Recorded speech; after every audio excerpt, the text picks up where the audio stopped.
Hey guys, welcome back. Hope you're all well. So this is a vid and teaching on Archangel Sariel. I made a few pointers here so I don't skip a beat with you guys, and especially for the incantation, because a lot of the angels' incantations are fairly similar. So I do have notes on him. Again, I like to keep the vid short. So guys, I'm sharing this knowledge, and if you like the vid or it resonates, you show the like, share the vid. It might truly help someone and introduce them to paths that are just wonderful, and they might not be aware of it.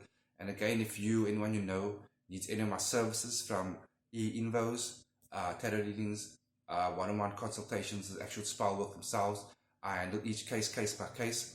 I sit and listen to client before giving any advice on course of action, and then we will take action. So, straight into the vid on Archangel Sariel.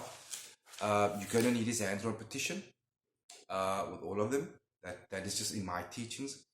I'm going to show it to you now. And again, to get in touch with them in your initial invocation, you're going to need 2 candles, one red, one white.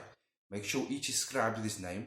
You can then embalm that with either rosewood oil, olive oil, or eucalyptus oil. If you want, you can take it a step further. You can adorn it with string, copper wire, dried herbs.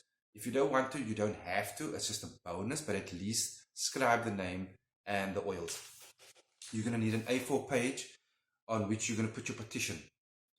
On the petition, somewhere near the bottom center, you will draw his sigil, and around his altar area, what is specific to him and what resonates with him, adorn it in any order you want to, as long as you don't mix and match the energy signatures, okay?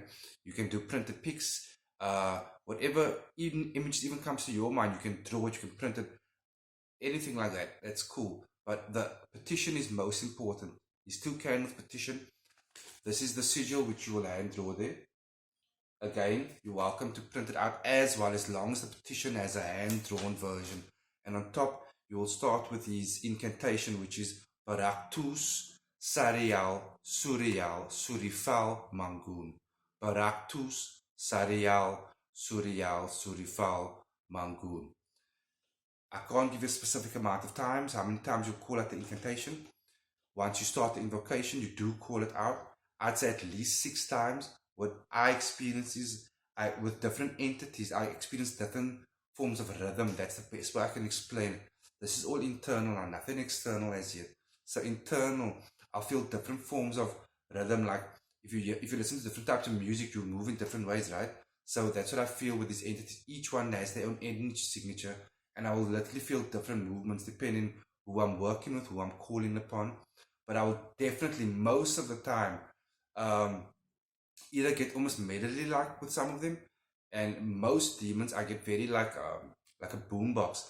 I feel on a natural level without consciously doing it, which is a sign actually that the vibration in your room and energy shifting. The incantation itself starts to get deeper and deeper and deeper. That's how you know, okay, cool, let me carry on with my petition now. So after your incantation, which is written, start with welcoming entity, thanking the angel, whatever the entity is that you're calling upon for their presence, that you're now calling on into your life and your home. Introduce yourself, full name, date of birth, location, the whole works.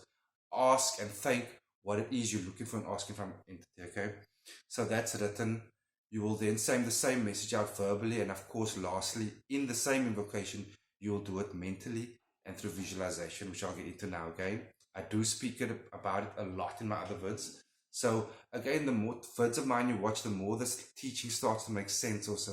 So if I skip a beat in 1 or 2 vids, just watch the others. It does start to make more and more sense, okay? So you have his petition now, his 2 candles.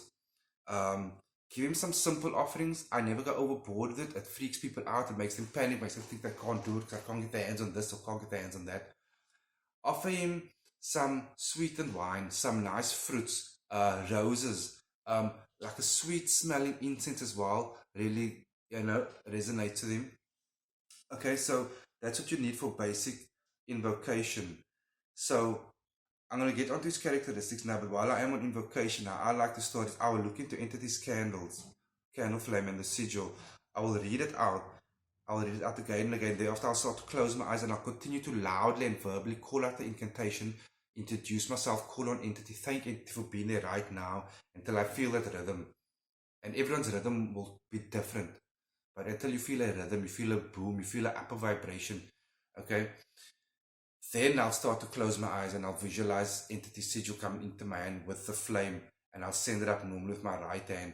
And whether I feel anything or not, I will keep it going and I'll keep it going. I'll call on entity, I'll wash it over me, I'll welcome entity's presence and be very specific. And if you do start feeling things or sense things, go with it. I can't tell you what it's going to be or what you should do. All I can say is, because everyone's is different, is go with it. At that point, once you start to see entity, however you image it, you know, it varies, guys. The energy signature varies. Go with it from that point, okay? Like I say, I can do better explanations one-on-one. These videos are just quick to get you introduced and get you started. So, characteristics and benefits that you might want to know about him in case you want to reach out to him. He's pretty different to a lot of the angels. He's obviously extremely powerful. He's spiritually extremely powerful. So he will definitely help you on spiritual level as well. That's from meditation, visualization, anything on those lines. And he's pretty easy to actually reach, and he actually helps a lot. I find him to be, he's very invested into mankind, so he gives a shit. Firstly, for an archangel, he's an extremely um, good and well balanced free thinker, which isn't to say they're stupid, but free thinking is different to intelligence, okay? He's a free thinker. He's pretty rebellious for an archangel, so he's quite diverse, which leads him to also working with you on almost anything once connection is open and you know, relationship is started and you maintain that relationship. He'll definitely help you in light and dark, not really dark, but somewhat dark, which I'll get into now as well.